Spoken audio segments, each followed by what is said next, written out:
Shmornin' T-Birds, welcome to another episode of Thundervision. I'm Dylan. And I'm Braden. In today's episode, Austin will talk about April Fool's Day. Severa will deep dive into some children's games. Jason discusses Boy Scouts with Theodore, and Braden and Chris will interview students regarding their opinions on school lunches. Let's bring it over to Austin on his story on April Fools. Greetings, Connectquad. One of the most important holidays of the year is coming up, April Fools. April Fools is a holiday with an oddly deeply rooted history.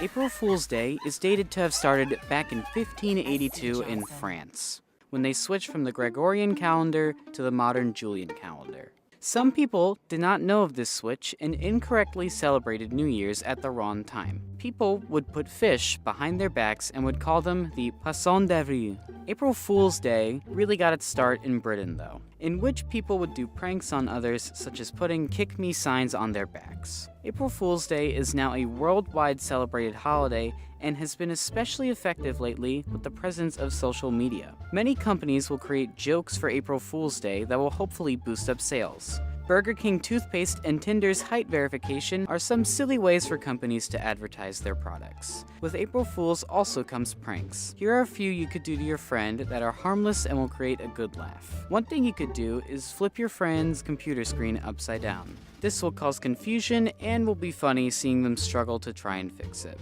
Another prank you could do is to place tape over the sensor of things that use Bluetooth, such as a remote or a mouse. This will interfere with the signal and make people confused on why it won't work. One final prank you could do is to place a speaker underneath the couch.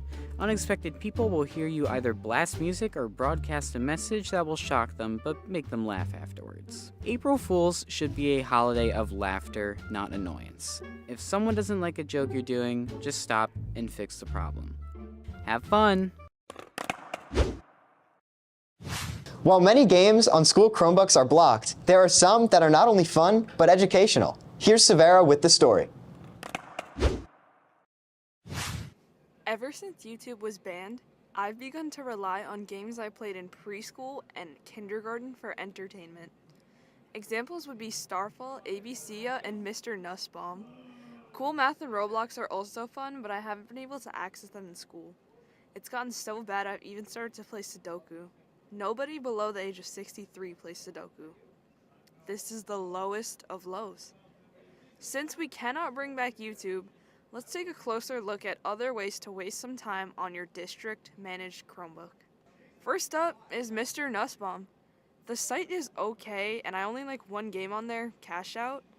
It's a good place to print out worksheets if you're actually a teacher, but the games aren't the best. Next we have Starfall. Starfall is second because it's funny. The games are repetitive, but it's fine because of nostalgia. I think every child should experience Starfall and all its wonders. Sadly, they've become money hungry and you have to pay to access some games. Finally, we have the best of the three, ABC. The games on here are probably the best out of these sites because they're actually good and there's variety. It's not that fun either, but it's all I have. Don't bother disagreeing with me. You're wrong. Sudoku is probably the best, but they only let me choose 3.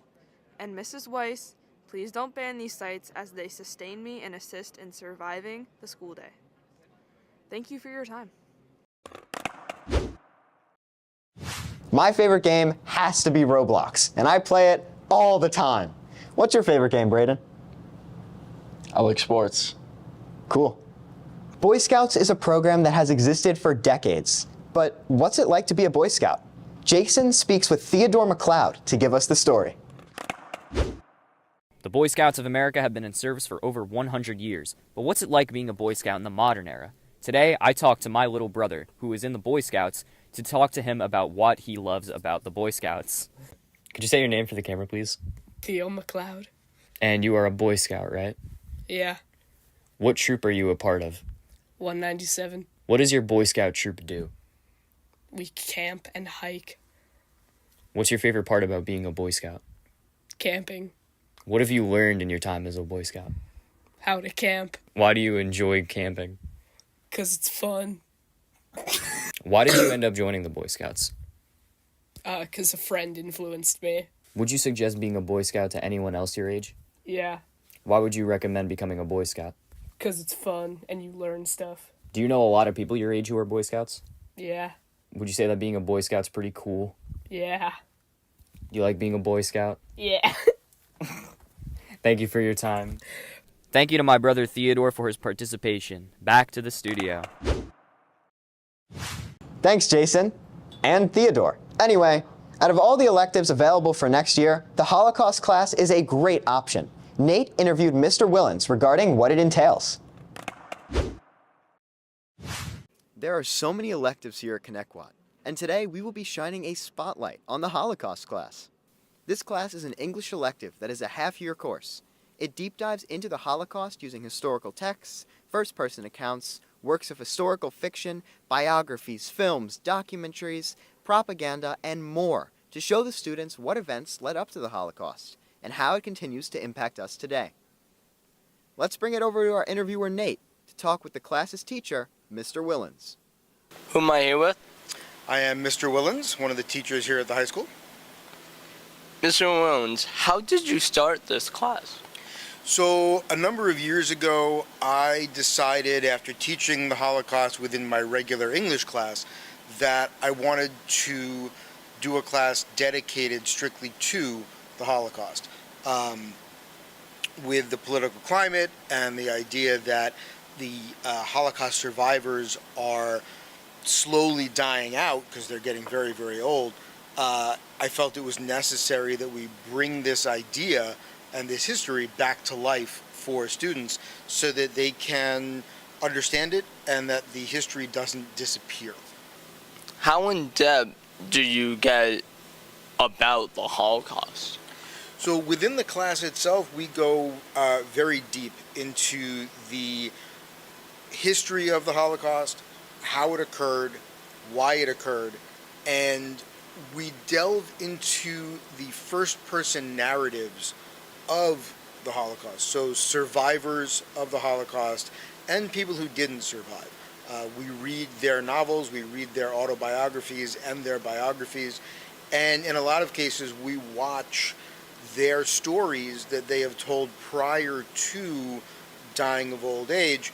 The U.S. Holocaust Memorial Museum, that I use as one of our major sources of information, has video archives of survivors, and they tell their story of how they survived and what they went through. So we go very much into depth of the survivors of the Holocaust and what happened. If you are at all interested in adding the Holocaust class to your schedule for next school year, make sure to go down to guidance and get an appointment. That seems like a really interesting class. I agree, Braden. With so many lunch options being available here at Connecticut, it is tough to know what's good and what isn't. Chris interviewed some students about their favorite lunches, and I conducted a taste test. Here's the story. Hey Connecticut, Chris here. Have you ever been hungry but don't know what to get from the lunch line? Well, fear no more. I went out and interviewed lots of students about what their favorite food from the lunch line is. Let's see these results. Excuse me, sir, what's your favorite school lunch? Pizza. Pizza? All right, thank you. Excuse me, what's your favorite school lunch? The nachos are the best. The nachos? Yes. Good choice. What's your favorite school lunch? No cameraman today? Nachos. All right, cool. What's your favorite school lunch? The chicken cheese quesadillas. Cool. What's your favorite school lunch? Grilled cheese. Excuse me, sir, what's your favorite school lunch? That's a hard decision. I'd probably have to say either the General Tso's chicken or the mac and cheese. All right, that's pretty good. That's pretty good. Thank you. Come on.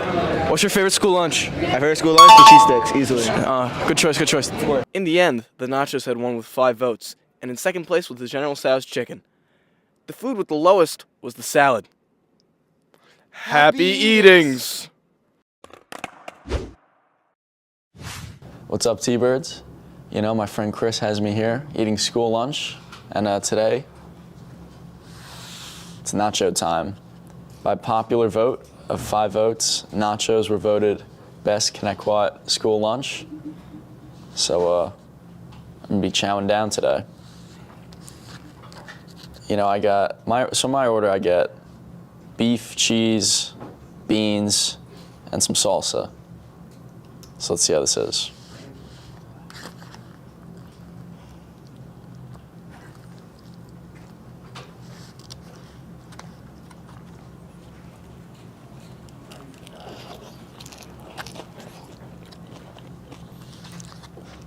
So after one bite, you know, what's good about them is, you know, the nachos, they're customizable. You get them how you want.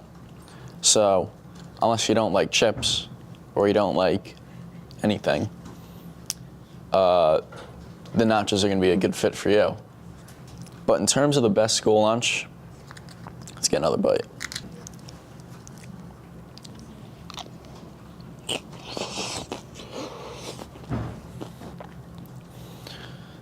But as the best school lunch, after 2 bites, I can confidently say that I do not believe this. In my professional opinion of eating school lunch for over 6 years, give me the General Tso's chicken. Best Connecticut school lunch. General Tso's chicken. I'll say it once, I'll say it again for everybody. The nachos are alright. The General Tso's chicken is phenomenal. So yeah. Our nachos really are great. Thanks for tuning in to another episode of Thundervision. Be sure to subscribe on YouTube and stay tuned for our next episode in a few weeks. Until then, I'm Dylan. And I'm Braden. And we are Thundervision.